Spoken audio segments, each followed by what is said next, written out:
Sanamkela Avalanche of Grace, igama lam ndilithenjiwe. Molweni, sisafunda uYeremiya, laa mprofeti owayengafunwa kakhulu ngamaSirayeli, ethunyiwe nguYehova, waphetheka kakubi, engumabona kulawo.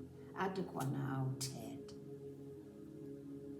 bemzonda, bembetha, bemenzeni, kodwa wayethunyiwe. Kodwa into endiyithandayo kuye, wanyamezela. Zangasuki endleleni kaYakhobe, zangasuki kukholwa, wanyamezela. Masinyamezeleni ke nathi sikwi-end times. uYesu Kristu yazi, ungasasuki, ungasuswa kuphatheka kakubi, ungasuswa ziziliwe endleleni yakho. Mve ethunywa nguYehova esemncinci, ngekabi nayo ne-20, mhlawumbi ene-20, athi xa ethunywa nguYehova ethi yena ndimncinci, ndiyoyika. Athi uyeva uboyika, athi ungathethe zonto zokuthi uyoyika. Nawe ke namhlanje ooYeremiya abancinci, ningathethe zonto, ningathi niyoyika. Niyalibona ilizwe uba limoshakela, abantu bakude noThixo. Kufuneka nixelele abantu ngoThixo uba mababuyele kuye, benjalo, ubafuna benjalo. Basuke kwizithixo, basuke kwi-idols, baze kuThixo, umdali wezulu nomhlaba. Apha kwe-Exodus, apha bantu babekwisithetha ngabo kwi-Exodus ngabo aba uYeremiya abasebemjikele nguYehova, bamlibele uba uvela nabo kude kuphi. Uyakhala kakhulu ke ngoku. Siku-chapter 2, ku-chapter 1 besimvile esithi ndikuthuma ezizweni. Make siye phayana kulaa vesi yokuqala, sikhe sikhumbuzane uba uthini kuye. Wathi kuye uvesi 8, ngulowo athi uyoyika, wathi uzungaboyiki, ndizoba nawe. Ungoyiki, ndizoba nawe, andizukulahla, ndizukushiya, ndiza kuhlambula. Uvesi 9, uYehova wasolola isandla sakhe, wachukumisa umlomo wakhe sorry, umlomo kaYeremiya sorry. Wathi yabona, ndibeke amazwi emlonyeni wakho. Wachukumisa isandla sakho. Na i-prayer point yam nawe le ukuthi Yehova makachukumise imilomo yethu, abeke amazwi wakhe emilonyeni yethu. Asizubuyela emva, simile sakhonza yena, simbonile ukuthembeka kwakhe sorry. Wathi kuvesi 10, wathi kuye kuYeremiya, khangela ndikwenza namhla umveleli wentlanga neziwumngane ukuba unyothule, udilize, utshabalalise, uqunqule, ukuba wakhe utyale. Do overthrow those kingdoms. Funeka overthrow those kingdoms, uproot them, tear them down, destroy the kingdoms ezingezo zikaThixo. Eza kingdoms ezingezo zikaThixo sifuna ukudestroy. Thuma wena Yeremiya, nathi thina abadala singabi kude ngathi hayi kuthethwa nabantwana ooYeremiya. Nathi usifuna kanye, sixelele izizwe, sixelele i-kingdoms, sisuse ezaa kingdoms ezikhonza uThixo ongekho, ongazubanceda nganto. Yimvuselelo le ncwadi kaYeremiya, yimvuselelo ezosiphakamisa, ezosikhuthaza ukuthi njena noba kumnyama entla, noba kunzima kanjani, ungasuki kuYehova ngenxa yezilimo, ngenxa yokuphatheka kakubi, ngenxa yobizwa ngamagama. Uhlalele loo nto kanye. Masiye ku-chapter 2, ngoba u-chapter 1 simfundile 2 weeks ago. Bethe ke ngoku ke ku-chapter 2 kuthetha ngongathembeki kukaIsrayeli kuYehova. Uvesi 1 uthi kwafika ke ilizwi likaYehova kum sibaliselwa nguYeremiya lisithi, yawumemeza ezindlebeni zeYerusalem uthi utsho uYehova ukuthi ndikhumbulele inceba yobutsha bakho. Athi ndikukhumbulele inceba yobutsha bakho, uthando lobutshakazi bakho, ukundilandela kwakho entlango ezweni elingahlwayelwayo. Athi ukhumbule hamba nabentlango apho babemthanda khona, babengekho nje ngale ndlela abayiyo ngoku. Nathi uyasikhumbula xa simshiyile uYehova, sibanenzi abantu abashiye icawa. uYehova ke lilizwi lakho uyakukhumbula ke, buyela kuye. Kuninzi okwenzekile okumoshakele, kwamoshwa yiCOVID ndisatsho namanje. Asizuyifunda yonke, sinevesi apho uYehova akhala kakhulu kuzo, zize zesizishaya. Uthi uvesi 3, ubungcwele ubungcwele Israyeli kuYehova intlalela yakhe yongeniselo, bonke abamdlayo bozeka ityala, bofikelwa bububi, utsho uYehova. Uyakhala. Verse 4, uthi liveni ilizwi likaYehova ndlu kaYakobi nonke mizalwane yendlu kaIsrayeli. Verse 5, utsho uYehova ukuthi bafumana bubi buni na kum oyihlo, le nto bakhwelela kude kum. Uthi ndibenzeni na? uYehova uyasibuza uba usenzeni le nto sisuke kangaka kuye, sesikhonza ii-idols, esikhonza oothixo abenziwe ngezandla. Uthi simenzi, usenzeni?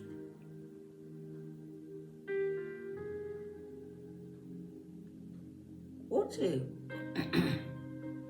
kuvesi 6 izinto utsho uthi njena oyihlo bafumana bubi banye nakum oyihlo, le nto bakhwelele kude kanjeni kum, le nto bekude kuwo, balandela izinto ezingento, baba yinto engeyonto. Xa singalandeli uYehova asizuba yinto yanto. Umhla uzosishaya rhothi, uzosishaya, uzosiphetha, uzasiqweqwetekisa umhlaba, asizuba yinto yanto. Uyatsho nangokuthi njena nilandelwa ububi bezinto ezingento yanto, nilahle mina, nikude kum, ndinenzeni? Niyakhala umzali, khala umzali apha. Uthetha nawe ungabi kude. Yeremiya sithi these days, kwakuthethwa nala Yeremiya omncinci, ngoku kuthethwa nathi sonke, kuthethwa nesizwe sethu, izizwe ngezizwe. Ncwadi kaYeremiya ithetha nathi. Verse 6, abatsho ukuthi uphi na uYehova owasinyusayo, uthi abasamkhumbule, owasikhupha ezweni laseYiphutha, owasihambisa entlango ezweni eliyinkqantosi, ebakhokhela endlweni eyayisisihoko, lezihoko, ezweni elingacandi mntu, elingahlali mntu, enkqantosi, kodwa wayehamba nabo. Uthi abasamkhumbula. Asiye kuvesi uvesi 9, athi ngako oko ndisaya kubambana nani, utsho uYehova, ndibambane bonyana benu. Verse 10, kuba welani niye eziqithini zamakithi nibone, nithume kwanamaKedari, niqale kunene, nikhangele ukuba zikhe zakhona izinto ezinjalo. Verse 11, ukuba uhlanga lwakhe lwananalisa ngothixo balo, bathengisa ngothixo balo, bengethixo ke bona abantu bam bananinguzuko, bathengise nguzuko lwabo into engancediyo. Uthengisa kaloku uthengisa ngothixo ukuba umbhitreye, siyambhitreya, siye samjikela ngasemva, awugqiba usinceda samjikela ngasemva. Uvesi masifunde uvesi 13, ngokuba benze ububi obubini abantu bam, bandishiyile mna thendela amanzi aphilileyo, bazimbele amaqula aqhekekileyo, angagcini manzi. Lo Yehova wabenzela amaqula entlango amanzi engekho, ngoku bazenzela amaqula bamlibele Yehova.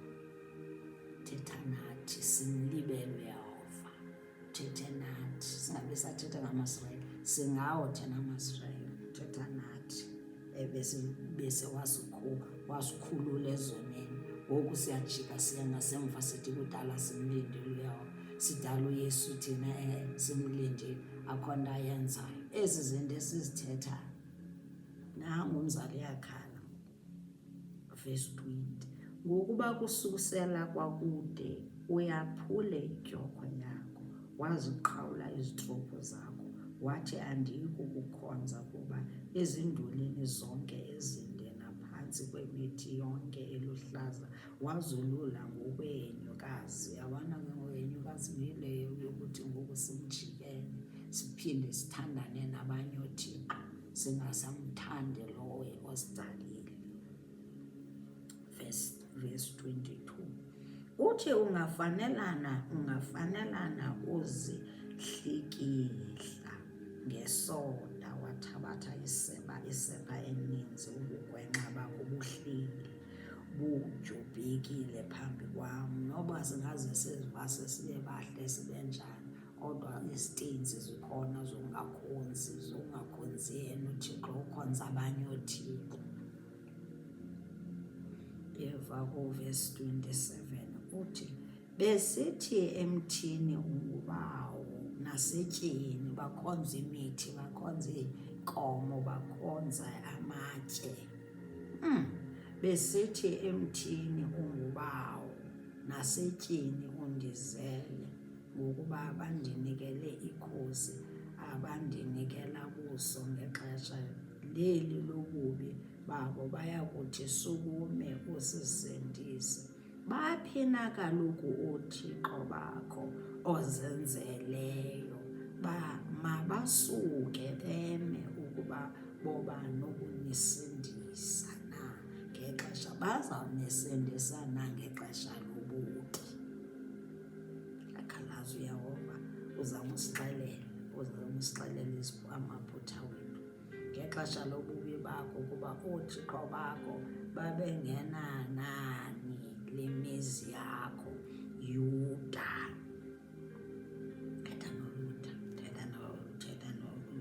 Uthetha nabantwana bakhe abamjikeleyo. Uthi kuverse 31, sizukulwana ndini likhangeleni ilizwi likaYehova, bendiyintlango na kuIsrayeli. Bebanzela kangaka, wabapha nemana entlango, khange beyintlango, bebenzela zange basokola baba. Watsho naseyiphutha wathi wangena umzana wathi njena ndiyazithambisa iintliziyo zabo, bazawuninika, ngena nomzana nicele izipho. Unini bakhangela sikhathalele, usikhathalele manyewo, usikhathalele nangoku, usikhathalele. Yintoni le ngake siyifunayo kuyo esibetheke kangaka? Pride. We must swallow our pride, sibuyele kuYehova. Uthi bendiyintlango na kuIsrayeli, bendililizwe lesithokotoko na, bendililizwe lesithokotoko na, isithokotoko bubumnyama. Kungathuba nini na ukuba bathi abantu bam siyaphaphatheka? Baphaphatheka, ukuphaphatheka kukuhamba uye kwabanye othixo, baleke uphaphatheka okomoya, oothixo bazawuphelela emoyeni. Asizi kuwe, bathi hayi asizi kuwe, baphaphatheka baya kwabanye othixo. Verse 32, uthi iyazilibala na intombi izimvatho zayo na? umtshakazi uyazilibala na iingqwemesha zakhe, uthi umtshakazi uyazilibala na ijuwelari yakhe kunye neempahla zakhe zomtshato, yenzeka naloo nto. Ke bona abantu bam bandilibele imihla engenakubala, akusebuhlungu le yona xa ekuthetha umzali kubuhlungu. Uthi njena njengoba thina senzijonge kangaka nje izinto zethu, siyakwazi nozilibala iinto zethu ezi-precious to us, iijuwelari zethu sizijonge kangaka, izinto zethu, imizi yethu siyijonge kangaka. Siyakwazi noyilibala, uyakwazi nolibala uhambe uyongena kweminye imizi, lutho uthi ayikho loo nto, uthi kodwa thina simlibele. Sijonge siphaphathekile okomoya, saya kwabanye uThixo uthetha nathi, singayi kude. Uyakwazi na, verse 33, uthi uyakwazi na ukuyilungisa indlela yakho yokufuna uthando, ngako oko iindlela zakho uziqhelise izinto ezimbi. Uthi kuverse 36, yini na ukuba uzulazule kangaka, uyijike indlela yakho, uyakudana ngenxa yeyiphutha, njengokuba udanile ngenxa ye-Asiriya. Verse 37, nakuyo le uyakuphuma izandla uzibeke entloko, ngokuba uYehova uyakubacekisa okholose ngabo, ungabi nampumelelo ngabo. Athi uyawubazonda abathixo bakho, uYehova uyabazonda abathixo bakho. Athi nawe usezazithwala entloko ngoba uzimosha ixesha lakho, ayikho into abazawunceda ngayo. Athi ayikho into abazawunceda ngayo abathixo bethu, abazusinceda nganto. uYehova uyakhala, ufuna sibuyele kuye. Lilizwe elisibizayo eli, alithuma umprofeti. Yiyo le nto umprofeti wayenezothe kangaka, wayethetha ezi zinto kubo, bavele bona bamzonde, bacinga fana ziphuma kuye, beze besithi nje yi-weeping prophet. Kanti yena wayekhala ngoba wayeyazi ukuthi ezi zinto zizaba nesiphumo esibi, and abamkholwa yena, abamkholwa uYeremiya ukuba uthunywa nguThixo, bemzonda. Kanti wayethunywa, wayefuna abantu baguquke. Lilizwi lenguquko ke eli, kufuneka sizithobe, sirepente, sikhohlwe, sithi siyaxolisa mzali, sithi sonile siyaxolisa ngokukhonza uThixo basemhlabeni abangazusenzela nto, sijike singabuyeli emuva. Lilizwi lenkuthazo eli, elilizwi elifuna irepentance nje eli. As soon as sifumana le video kaYeremiya, kufuneka ifuna uguqula inhliziyo, siguquke, sibuyele kuYehova. Sithi makasixolele umzali, makasixolele umavula kuvaliwe, idwala lamadwala, uThixo luthando, uThixo nenceba, unonceba, unosizi, uzolibala, uzawuzele xa sibuyele kuye, uzawulibala. Xa uxolisele kuye, wazithoba wathi ndingumoni Yehova, njengonyana olahleko, wabona nje into yokuthi hayi usendisitya nehagu, athi hayi, it's not my portion. Wazithoba. Nathi ke funeka sibe kuloo meko yozithoba, sithi Yehova sixolele, sisizwe, Yehova uyakhala. God bless you. God loves you. God wants everyone back to him, back to God, in the name of Jesus Christ. And God